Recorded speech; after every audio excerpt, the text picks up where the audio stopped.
ኣዕንትና ካብ ኣካልና ኣዝየን ሓደጋ ተቓላዕቲ ዝኾና ክፍልታት እየን። ብፍላይ ድማ ዕድሜና 30 ምስ ሓለፈ ነዛ ቪድዮ ከይረኣኻን ኣመጋግባኻ ከይቀየርካን ጥዕና ኣዕንትና ኣብ ሓደጋ ከይኣቱ። እስከ ሎሚ ነቶም ጥዕና ኣዕንትና ዝሕልው 3 ዝበለፁ ምግብታት ብሓባር ንርኣዮም።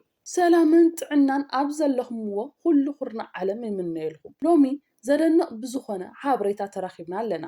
ኣብዚ ትምህርቲ እዚ ዕድሜና እናወሰኸ ክመጽእ ከሎ ኣብ ዓይንና ክመጹ ዝኽእሉ ብዙሓት ድኽመት ዓይንን ሕማማትን ብብቕዓት ክንከላኸል ዝሕግዙና 3 ምግብታት ክንርኢ ኢና። ነቶም ዝጠቕሶም 3 ምግብታት ነውሰኮፎም ዝኾነ ተለዋጢ ወይ ተወሳኺ ገለ ዓይነት ምግብታት እውን ክነግረኩም እየ።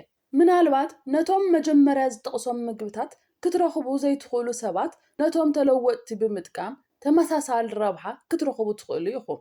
ነዞም ምግብታት እዚኣቶም ኣብ ሰሙን ንኣብነት ዝኣክል 2 ግዜ ብምምጋብ ኣብ ዓይንና ክመጹ ዝኽእሉ ብዙሓት ጸገማት ዓይኒ ክንከላኸል ንኽእል ኢና።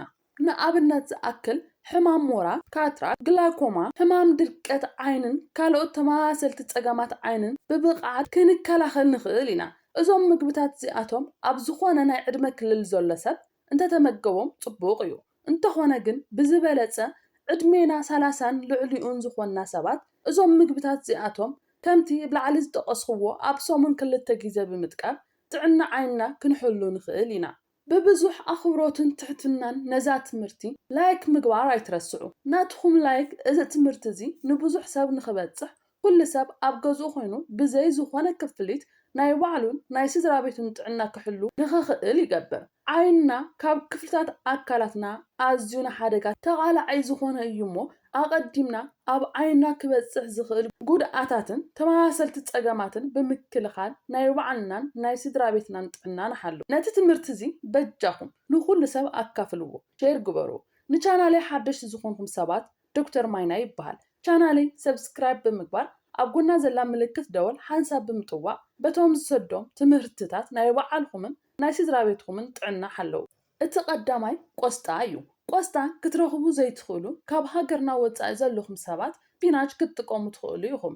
ስፒናች ወይ እውን ቆስጣ ክትረኽቡ ዘይትኽእሉ ሰባት ድማ ተለዋጢ ናይ ሓበሻ ካውሎ ክትጥቀሙ ትኽእሉ ኢኹም። ናይ ሓበሻ ካውሎ ክትረኽቡ ዘይትኽእሉ ሰባት ድማ ተለዋጢ ኬል ክትጥቀሙ ትኽእሉ ኢኹም። እዞም ቀጠልያ ኣሕምልቲ እዚኣቶም ኣብ ውሽጦም ልዑል መጠን ዘለዎም ሉቲንን ዚያዛንቲን ዝበሃሉ ኬሚካላት ሒዞም ኣለዉ። እዞም ኬሚካላት እዚኣቶም ናብ ኣካላትና ምስ ኣተዉ ዘገርም ስራሕ ይሰርሑ። ብፍላይ ድማ ንጥዕና ዓይንና ኣካልና ካብ ምግቢ ዝረኽቦም ሉቲንን ዚያዛንቲንን ዝበሃሉ ኬሚካላት ብልዑል መጠን ዘከማችዎ ኣብ ዓይንና እዩ። ካብ ዓይንና ድማ ሬቲና ኣብ ዝበሃል ክፍሊ ዓይንና እዩ። ኣካልና ነዞም ኬሚካል እዚኣቶም ብዘይ ምኽንያት ኣብ ዓይንና ብልዑል መጠን ኣየኮማርጾምን። ብፍላይ ድማ ኣብ ረቲና ብዘይ ምኽንያት ኣየኮማርጾምን። ካብ ክፍልታት ዓይንና ረቲና ዝበሃል ክፍሊ ዓይንና ብዝበለጸ ንሓደጋ ተቓላዒ ዝኾነ ክፍሊ ዓይንና እዩ። እቶም ኣብ ላዕሊ ዝጠቐስኽዎም ሉቲንን ዚያዛንቲንን ዝበሃሉ ኬሚካላት በዚ ስዕብ መንገዲ ምስ ምውሳኽ ዕድመ ተተሓሒዞም ኣብ ዓይንና ክመጹ ዝኽእሉ ብዙሓት ዕንቅፋታትን ብብቕዓት ይከላኸሉ እዮም።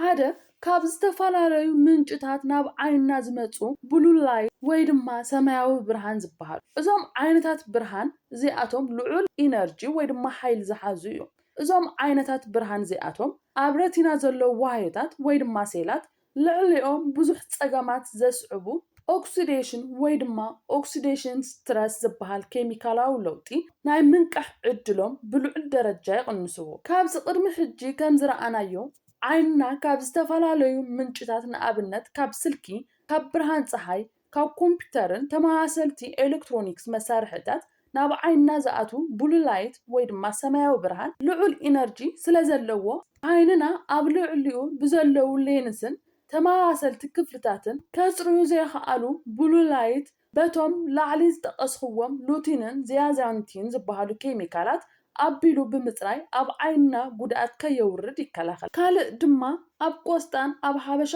ካውሎን ዝርከቡ ሉቲንን ዚያዛንቲን ዝበሃሉ ኬሚካላት ምስ ዓይንና ብዝተፈላለዩ ኣጋጣሚታት ዝመጹ ጎዳእቲ ሞለኪላት ፍሪ ራዲካልስ ዝበሃሉ ኤሌክትሮን ዝጎድሎም እዞም ኣዝዮም ሓደገኛታት ዝኾኑ ዓይነታት ሞለኪላት ኣብ ዓይንና ዘለው ሌንሳትን ፕሮቲናትን ከውርድዎ ዝኽእሉ ጉድኣታትን ሓደጋታትን ብልዑል ዓቕሚ ይከላኸሉ። ነዚ ዝከላኸልሉ ቀንዲ መንገዶም ድማ ኤሌክትሮን ነዞም ኤሌክትሮን ዝጎደሎም ሓደገኛታት ዝኾኑ ጎዳእቲ ሞለኪላት ብምልቃሕ ወይ ድማ ብምሃብ እቶም ጎዳእቲ ዝነበሩ ሞለኪላት ተራናብ ዝኾኑ ጉድኣት ከውርዱ ዘይኽእሉሉ ኒውትራል ዝኾነ ዓይነት ሞለኪል ብምቕያር እዩ። ብዘገርም ኩነታት ኣብ ዓይንና ዘለው ሌንሳት ካብ ዝኾነ ናይ ኣካልና ክፍሊ ብዝበለፀ ልዑል ናይ ፕሮቲን ትሕዝቶ ኣለዎም።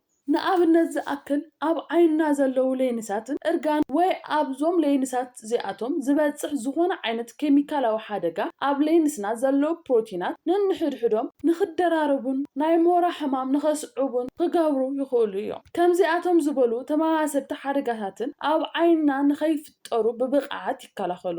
እቲ ካልኣይ ዓሳ እዩ። ዓሳ ስጋ ዓሳ ክትረኽቡ ዘይትኽእሉ ሰባት እንቋቑሖ ክትጥቀሙ ትኽእሉ ኢኹም። እንተኾነ ግን እቲ እትጥቀምዎ እንቁላሊሕ ብኦሜጋ 3 ፋቲ ኣሲድ ዝሃብተመ እንተኾነ ጽቡቕ እዩ።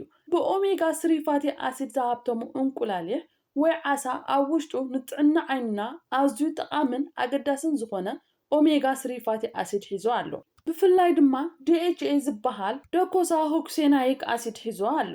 DHA ዝበሃል ዓይነት ኦሜጋ 3 ፋቲ ኣሲድ ረቲና ኣብ ዝበሃል ክፍሊ ዓይንና ዝርከቡ ፎቶሪሴፕተር ዝበሃሉ ክፍልታት ዓይኒ ዝህነፅሉ ቀንዲ ግብኣት እዩ። ኣብ ረቲና ዝርከብ እዞም ፎቶሪሴፕተራት ናብ ዓይንና ዝኣትዉ ብርሃናት ናብ ምስሊ ሓንጎልና ክርድኦ ዝኽእል ዓይነት መልእኽቲ ኤሌክትሪካል ሲግናል ብምቕያር ንኽንርኢ ዝሕግዙ ክፍልታት ዓይኒ እዮም። እዞም ክፍልታት ዓይኒ እዚኣቶም ዝተሃነፁ ብቐንዲ DHA ካብ ዝበሃሉ ዓይነት ኦሜጋ 3 ፋቲ ኣሲድ እዩ። ብተወሳኺ ድማ ኦሜጋ 3 ፋቲ ኣሲድ ኣብ ዓይንናን ኣብ ሓንጎልናን ዝካየድ ናይ መልእኽቲ ምልውዋጥ ቁልጡፍ ንክኸውን ብምግባር ብዘይ ዝኾነ ፀገምን ዕንቅፋትን ክንርኢ ክንዕዘብ ይገብረና። ኣብ ዓሳን እንቁላሊሕን ዝርከብ DHA ካልእ ዘገርም ረብሕኡ ድማ ኣብ ረቲና ዝርከብ ዋህዮታት ወይ ድማ ሴላት ምስ ረቲና ዝተኣሳሰሩ ናይ ደም ሱራትን ከጋጥሙ ዝኽእሉ ኢንፍላሜሽን ወይ ድማ ነድሪ ብልዑል ዓቕሚ ይከላኸል። ኣብ ዋህዮታት ረቲና ምስኡ ዝተኣሳሰሩ ናይ ደም ሱራት ዘጋጥሙ ኢንፍላሜሽን ኣብ ዓይንና ብዙሕ ፀገማት ከኸትሉ ይኽእሉ እዮም። ኣብ መወዳእታ ድማ ኦሜጋ 3 ፋቲ ኣሲድ ምርቲ ንብዓት ክብ ምግባር ድርቀት ዓይኒ ይከላኸል። እቲ ሳልሳይ ካሮት እዩ። ካሮት ክትረኽቡ ዘይትኽእሉ ሰባት ድማ ዱባ ክትጥቀሙ ትኽእሉ ኢኹም። ዱባን ካሮትን ኣብ ውሽጦም ቫይታሚን A፣ ቫይታሚን E፣ ቫይታሚን C ሒዞም ኣለዉ። ካሮት ብፍላይ ካብ ዱባ ንላዕሊ ልዑል ናይ ቫይታሚን A ክምችት ክህልዎ ከሎ ዱባ ድማ ካብ ካሮት ብዝበለፀ ደረጃ ናይ ቫይታሚን C፣ ቫይታሚን E ክምችት ኣለዎ። ካብ ክልቲኦም ሓደ ክትጥቀሙ ትኽእሉ ኢኹም። ቫይታሚን A ኣብ ዓይንና ንዝርከብ ሮዶፒሲን ዝበሃል ዓይነት ቀለም ከም ግብኣት ኮይኑ የገልግል። ሮዶፒሲን ዝበሃል ዓይነት ቀለም ትሑት ብርሃን ኣብ ዘለዎ ቦታ ብቐንዱ ድማ ምሸት ብርሃን ወሲድና ኣብ መንጎ ዓይንናን ሓንጎልናን ብዝካየድ ናይ መልእኽቲ ልውውጥ ኣቢሉ ንኽንርኢ ዝሕግዝ ዓይነት ቀለም እዩ። ናይዚ ዓይነት ቀለም እዚ ፍርያት ብእኹል መጠን ኣብ ዓይንና ንኽህሉ ቫይታሚን A ቀንዲ ግደ ይፃወት። ቫይታሚን C፣ ቫይታሚን E ምስ ዓይንና ብዝተተሓሓዘ ዘለዎም ቀንዲ ረብሓ ከም ኣንቲ ኦክሲዳንት ኮይኖም ምግልጋል እዩ። እዚ ማለት እንታይ ማለት እዩ? ከም ኣንቲ ኦክሲዳንት ኮይኑ ምግልጋል ማለት እቶም ቅድም ዝጠቐስኽዎም ጎዳእቲ ሞለኪላት ፍሪ ራዲካልስ ኣብ ዓይንና ዘለው ፕሮቲናት ዋህዮታትን ሌንሳትን ብዙሓት ሓደጋታት ከውርዱ ዝኽእሉ ጉድኣቶም ብምንካይን ናብ ዘይጎድኡ ሞለኪላት ምቕያር ማለት እዩ። እዞም ምግብታት እዚኣቶም ኣብ ሰሙን 2 ግዜ ብምምጋብ ጥዕና ዓይንና ብልዑል ደረጃ ክንሕሉ ንኽእል ኢና። ኣብ ናይ ሎሚ ትምህርትና ጠቐምቲ ሓሳባትን ምኽርታትን ከም ዝረኸብኩምሉ ተስፋ ይገብር። ኣብ ዝቕፅል ብኻሊእ ትምህርቲ ክሳዕ ንረኸብ ጥዑም ግዜ ይኹነልኩም። ቻው።